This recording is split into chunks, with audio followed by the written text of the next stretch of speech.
오늘 하나님의 말씀은 출애굽기 17장 8절에서 16절 말씀입니다. 제가 봉독합니다. 때에 아말렉이 이르러 이스라엘과 르비딤에서 싸우니라. 모세가 여호수아에게 이르되 우리를 위하여 사람들을 택하여 나가서 아말렉과 싸우라. 내일 내가 하나님의 지팡이를 손에 잡고 산꼭대기에 서리라. 여호수아가 모세의 말대로 행하여 아말렉과 싸우고 모세와 아론과 훌은 산꼭대기에 올라가서 모세가 손을 들면 이스라엘이 이기고 손을 내리면 아말렉이 이기더니 모세의 팔이 피곤함에 그들이 돌을 가져다가 모세 아래에 놓아 그로 그 위에 앉게 하고 아론과 훌이 하나는 이 편에서 하나는 저 편에서 모세의 손을 붙들어 올렸더니 그 손이 해가 지도록 내려오지 아니한지라. 여호수아가 칼날로 아말렉과 그 백성을 쳐서 파하니라. 여호와께서 모세에게 이르되 이것을 책에 기록하여 기념하게 하고 여호수아의 귀에 외워 들리라. 내가 아말렉을 도말하여 천하에서 기억함이 없게 하리라. 모세가 단을 쌓고 그 이름을 여호와리시라 하고 가로되 여호와께서 맹세하시기를 여호와가 아말렉으로 더불어 대대로 싸우리라 하셨다 하였더니. 아멘. 오늘 하나님의 말씀의 제목은 승리의 깃발 되신 여호와리시입니다. 여호와리시. 히브리어 여호와는 나의 승리 혹은 깃발이란 구약성경 출애굽기에서 등장하는 표현으로 모세가 르비딤에서 아말렉에 승리하고 그가 세운 제단에게 붙여진 이름입니다. 성경에 보면 하나님을 표현하는 이름이 여러 가지 등장을 합니다. 이러한 이름 중에는 하나님께서 직접 주신 이름도 있지만 성경의 인물들이 각자의 삶에서 경험한 하나님의 모습에 따라 이름이 다르게 나타나기도 합니다. 이렇게 다양한 상황에서 붙여진 이름, 하나님의 진짜 이름은 아니지만 우리로 하여금 하나님을 조금 더 깊이 이해하는 데 도움이 되기도 합니다. 그런 의미에서 하나님의 이름을 살펴보는 것에 의미가 있습니다. 출애굽기 17장 8절에서 16절에는 모세와 이스라엘 백성이 등장을 합니다. 알다시피 모세는 이스라엘 백성들이 애굽에서 노예 생활을 하고 있을 때 10가지 재앙을 비롯하여 이스라엘 백성들을 애굽에서 구해낸 사람입니다. 이스라엘 역사에서 정말 중요한 사람 중 한 사람이죠. 그런데 모세가 애굽에서 긴 세월을 종살이하던 이스라엘 백성들을 이집트, 애굽에서 구한 것은 좋았는데 이 애굽을 탈출하고 광야에 이르렀습니다. 광야는 마치 사막과 같은 장소입니다. 먹을 것이 부족하고 심지어는 마실 물까지도 부족한 곳입니다. 그래서 모세를 따라서 나선 백성들이 불평을, 원망을 하기 시작을 합니다. 그런데 엎친 데 겹친 격으로 오늘 본문에서 예상 외의 적을 만납니다. 바로 아말렉입니다. 아말렉은 구약에 등장하는 고대 민족의 이름으로 사용되며 현재 이스라엘 국가 남쪽 주변에서 거주한 것으로 추측이 됩니다. 아말렉의 시조는 아브라함의 손자이자 이삭의 아들 야곱의 형으로 팥죽 한 그릇에 장자의 권리, 예배권을 팔았던 에서입니다. 이후 야곱과 형제들 즉 이스라엘 백성들은 요셉을 따라 애굽으로 갔고 아말렉 사람들은 가나안 남쪽 지방에 살기 시작을 했습니다. 이후에 이스라엘을 괴롭히는 민족으로 성경에서 종종 등장하게 됩니다. 그러면 아말렉과 이스라엘의 전투를 살펴보도록 하죠. 출애굽기 17장 본문에서 아말렉이 이스라엘을 공격한 것은 단순히 이스라엘 재산을 빼앗기 위한 목적이 아닌 것으로 볼 수 있습니다. 오히려 그들은 하나님에 대한 도전이었다고 보는 의견도 있어요. 왜냐하면 아말렉 족속이 이스라엘을 공격한 것은 하나님께서 이스라엘 백성들에게 만나를 주시고 생수를 주신 바로 다음이었거든요. 그래서 이것을 두고 아말렉은 분명하고 확실하게 이스라엘을 돕는 하나님의 손길과 은혜에 대한 도전이라고 보는 의견이 있을 수 있습니다. 그런데 이유가 어찌 되었든 간에 이스라엘의 입장에서 이것은 준비되지 않은 싸움이었습니다. 애굽에서 노예 생활만 하던 이스라엘 백성들이 전쟁과 싸움을 잘 할 리가 없었습니다. 당장 먹을 것도 부족한 상황에서 전쟁을 해야 하는 상황에 이스라엘 백성들은 좌절하고 실망할 수밖에 없었습니다. 하지만 결론부터 말하면 이스라엘 백성들을 하나님 덕분에 이길 수 있었어요. 하나님께서 힘없는 이스라엘 백성들이 승리할 수 있도록 도와주셨기 때문입니다. 그래서 오늘 본문 15절을 보면 여호와 리시라는 표현이 등장을 합니다. 여호와는 하나님을 부르는 호칭이고 니시는 히브리어로 깃발, 영어로 블레그라고 말하고 있습니다. 자, 그래서 여호와 니시는 하나님의 깃발이라는 뜻입니다. 그런데 깃발을 언제 사용하느냐? 바로 전쟁에서 승리했을 때 깃발은 이긴 전쟁터 그 장소에 세웁니다. 그래서 깃발에는 승리로 해석되기도 합니다. 다시 말해서 오늘 본문에서 모세와 이스라엘 백성들이 경험한 하나님은 깃발을 꼽게 하신 하나님, 전쟁에서 이길 수 있게 하신 하나님, 바로 승리의 하나님이었습니다. 그래서 여호와 리시의 뜻이 바로 승리의 하나님이 됩니다. 하나님께서 우리를 승리하게 하셨다라는 뜻이 됩니다. 본문의 내용은 조금 자세히 살펴보면서 하나님께서 승리의 하나님이 되신다는 것이 어떻게 가능했는지를 살펴보고, 또한 이것이 오늘날 우리 삶에 어떤 의미가 있는지를 함께 살펴보도록 하겠습니다. 이스라엘 백성들이 광야 르비딤에 도착했을 때 아말렉의 싸움을 걸어왔어요. 홍해 바다를 육지같이 지나온 지 2달 반이 되었을 때였어요.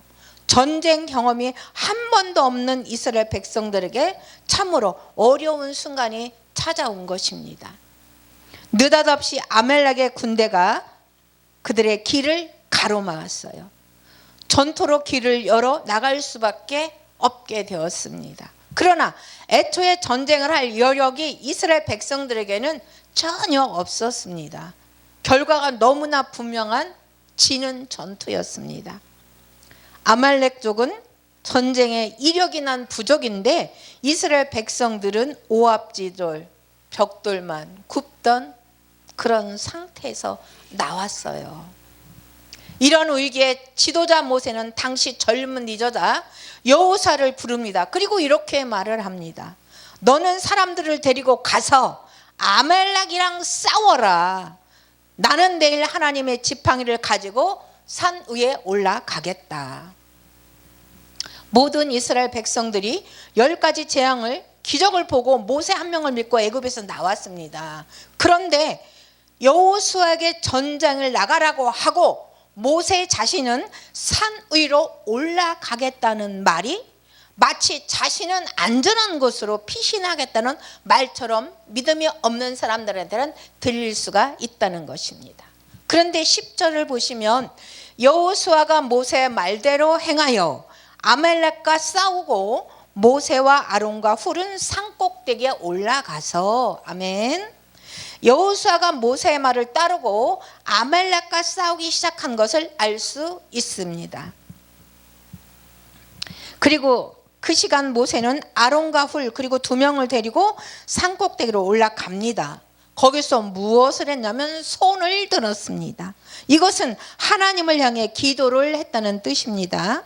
그런데 정말 신기한 사실은 11절 말씀을 보면 모세가 손을 들면 이스라엘이 이기고 손을 내리면 아말렉이 이기더니, 이 내용처럼 모세가 손을 들면 이스라엘이 이기고 모세가 손을 내리면 아말렉 족속이 이기는 것입니다. 여러분이라면 어떻게 하시겠습니까? 당연히 손을 들고 있어야지요. 그런데 전쟁이 빨리 끝나는 게 아니라 길어지다 보니까 모세가 팔이 아파서 더 이상 팔을 들고 있을 수가 없게 되었어요. 그랬더니 아말렉이 계속 이기기 시작을 하는 것입니다. 그래서 모세와 함께 올라간 아론과 훌은 피곤한 모세를 도로에 앉히고 한쪽 팔씩 잡아 올려서 손을 내리지 못하게 잡아 올리게 됩니다. 15절에 그 손이 해가 지도록 내려오지 않았다라는 말은 정말 종일 손을 들고 기도하고 있었다는 뜻입니다. 그래서 이스라엘은 처음에는 해본 전쟁이지만 승리를 맛보게 된 거예요. 처음 한 전쟁에서. 14절에 보면 또 이런 말씀이 있어요. 여호와께서 모세에게 이르시되 이것을 책에 기록하여 기념하게 하고 여호수아의 귀에 외워 들리라. 내가 아말렉을 도말하여 천하에서 기억함이 없게 하리라. 아멘. 14절에 하나님께서 이 사건을 책에 기록하라고 말씀하십니다. 대대로 후손들에게 이 사건을 알려주라는 의미입니다. 그래서 오늘날 우리도 이 사건을, 이 기록을 함께 볼 수가 있는 것입니다. 그리고 지도자 모세는 이제 산에서 내려와서 우리를 이기게 하신 하나님께 감사한 마음으로 주변에 돌들을 모아서 제단을 쌓았습니다. 쉽게 말해서 돌탑을 쌓았어요. 그리고 이곳을 여호와 리시라고 이름을 붙였습니다. 하나님께서 이스라엘에게 승리를 주셨다는 것을 기억하고 기념하는 것입니다. 그래서 광야에서 처음 전쟁을 경험한 이스라엘 백성들은 승리를 하게 하신 하나님의 이미지가 생겨나게 되는 것입니다. 그것은 바로 승리를 주시는 하나님이 계시다는 것을 확실하게 알게 되었습니다. 그렇다면 이것을 우리의 삶에 어떻게 적용을 해야 될까요? 하나님을 의지하면 우리의 삶에서 만나는 어려움에서 승리할 수가 있다. 이렇게 받아들일 수가 있습니다. 그렇게 말하는 것이 사실 쉽지는 않습니다. 왜냐하면 우리 삶 속에 실패하고 절망하고 패배하는 일들이 많이 있기 때문입니다. 우리는 오늘 본문을 다시 살펴볼 필요가 있습니다. 분명히 이스라엘 백성들은 전쟁에서 승리를 했습니다. 그것은 애국 사람들의 실력으로 따낸 승리가 아니었고 하나님께 손을 들고 기도하면서 따낸 승리가 분명했습니다. 왜냐하면 기도하는 손을 들어야만 이겼고 손을 내리면 싸움에서 졌기 때문입니다. 승리의 비결은 손을 드는 것이었어요. 그렇다면 손을 드는 것은 무슨 의미일까? 뉴스에서 경찰이 총을 겨누는 순간 상대방은 손을 번쩍 드는 모습을 우리는 볼 수 있어요. 사실 손을 드는 것은 전쟁에서 많이 등장을 합니다. 포로로 잡혀갈 때 사람들은 손을 듭니다. 손을 드는 의미는 내가 저항하지 않거나 공격할 의사가 없다는 것을 말하는 거죠. 즉 손을 드는 것은 항복하겠다는 의미를 가지고 있습니다. 다시 말해서 모세는 전쟁이라고 해보지 않은 이스라엘 백성들을 데리고 아말렉을 향해 항복하고 손을 든 것이 아니라 하나님을 향해 손을 들고 항복을 했다는 것입니다. 그렇다면 하나님의 백성이 된 우리 역시 인생의 어려움이 왔을 때 내가 무언가를 해보려고 발버둥 치는 것이 아니라 하나님을 향해 두 손을 들고 기도하는 것입니다. 하나님, 내 의지로 무언가를 하거나 세상 권력에 의지하는 것이 아니라 저는 하나님께 항복합니다. 하나님 저를 도와주세요 하고 고백하는 것이지요. 이것이 오늘 본문에 등장하는 승리의 비결입니다. 사실 모세가 이스라엘 백성들을 애굽에서 데리고 나올 때까지 10재앙을 많이 보았어요. 예를 들어서 나일강이 피로 변화요. 개구리가 넘쳐나고 피가 가득한 그런 재앙들이 많았어요. 그런데 재미있는 사실은 그때마다 모세는 이미 하늘을 향해 손을 들었습니다. 그때마다 하나님께서 응답을 해 주셨고, 심지어는 홍해 앞에서 홍해가 가로막혀 있을 때도 모세가 하늘을 향해서 손을 들자 홍해가 갈라져서 이스라엘 백성들이 강을 건널 수 있었습니다. 이미 모세는 하나님께 항복하고 하나님께서 도와주셨던 경험이 있었습니다. 그래서 그는 바로 손을 들 수가 있었다는 것입니다. 은혜의 경험, 또 다른 은혜를 가져옵니다. 하나님께서 우리가 하나님께 항복을 해서 은혜를 얻은 사람은 하나님께 항복하는 것을 주저하거나 고민하지 않습니다. 하지만 하나님께 항복을 잘하지 못하는 사람은 하나님께서 채우시는 은혜의 경험이 부족할 수 있습니다. 우리 모두 은혜를 깊이 체험하게 해달라고 기도하시기를 원합니다. 그래서 확신을 가지고 기도하고 하나님께 두 손을 들기를 원합니다. 그럴 때 우리는 승리의 의미를 깨달을 수가 있습니다. 그렇다면 오늘 마지막 질문은, 우리가 하나님께 기도하면 우리는 항상 이길 수 있게 되는 걸까요? 여호와 니시, 하나님이 우리의 승리가 되신다고 성경은 말하고 있는데, 하나님을 믿는 우리 모두는 승리할 수 있는 것일까요?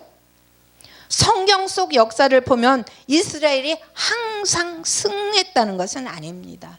전쟁에서 패배한 적도 꽤 있어요. 하나님의 백성 이스라엘도 패배했던 순간들이 많은데, 그렇다면 하나님께서 승리의 하나님이 되어주신다는 말은 과연 무슨 뜻일까요? 이 질문을 해결하기 위해서는 두 가지 전제 조건이 있습니다. 첫째는 승리에 대한 정의가 하나님과 우리가 다르다는 거예요. 간단히 말해서 승리의 방법과 목적, 그리고 승리의 시기는 우리의 예상과 전혀 다르다는 이야기입니다. 그리고 두 번째로는 모세가 기도한 것만이 아니라는 사실이에요. 가장 먼저 아론과 훌이 있었습니다. 모세가 팔을 들 수 있도록 옆에서 붙잡아 준 사람들입니다. 우리에게도 믿음의 동역자가 필요합니다. 우리 이제 계속 한 주에 한 번씩 오시는 여러분들 정말 귀한 믿음의 동역자라고 저는 늘 감사 기도를 하고 있습니다. 우리가 목회 사역을 하는데 아론과 훌 같은 동역자가 없다라면 우리는 패배할 수밖에 없습니다. 그러다 보면 계속되는 패배로 한 명씩 힘들어지고 처지고, 그러나 그만큼 협력자, 동역자가 중요하다는 것을 말하고 있습니다. 하나님 앞으로 다시 인도할 믿음의 친구들이 있어야 되고 함께 예배할 사람들이 있어야 된다는 거예요. 동역자들, 중보 기도자들이 정말 필요한 것이 우리들의 목회 사역입니다. 그리고 더 중요한 것은 모세가 아론과 훌의 도움을 받아서 기도만 한 것이 아니라 여호수아가 진짜 사람을 데리고 나가서 싸웠다는 사실입니다. 기도와 함께 최선의 싸움을 싸웠던 것입니다. 우리가 할 수 있는 최선을 다하고 결과를 하나님께 맡기면 전심으로 기도한 것입니다. 모세는 아무리 팔이 아파도 하나님께서 싸우시기까지 버티는 것, 그것이 승리의 조건이었습니다. 우리의 삶에 매번 승리만은 할 수 없습니다. 하지만 하나님을 믿는 우리에게 패배란 절대 없습니다. 우리는 이기거나 아니면 버티거나 둘 중에 하나를 해야 한다는 것입니다. 그래서 15절에 보면 여호와 니시로 이름을 짓고 16절에 하나님께서 아말렉과 대대로, 즉 앞으로도 계속 싸우실 것이라고 확신을 하며 본문 말씀이 끝납니다. 여호와 니시, 승리의 하나님이라는 이름을 지은 모세는 앞으로 어려운 일이 다가와도 오늘 사건을 기억하며 언제나 하나님에 대한 확신을 가지겠다는 다짐을 한 것입니다. 여러분, 혹시 어려운 일을 만나고 계신 분이 있다면 오늘 본문의 모세를 기억하며 여호와 니시의 하나님을 의지하시기를 바랍니다. 버티시기를 바랍니다. 주변 친구들에게 중보기도와 부탁에 도움을 하고 나의 맡은 최선을 다하면서 우리를 승리로 이끄시는 하나님을 의지하며 기도하시기를 바랍니다. 그리할 때 여호와 니시 하나님께서 우리에게 승리를 안겨주는 것입니다. 할렐루야.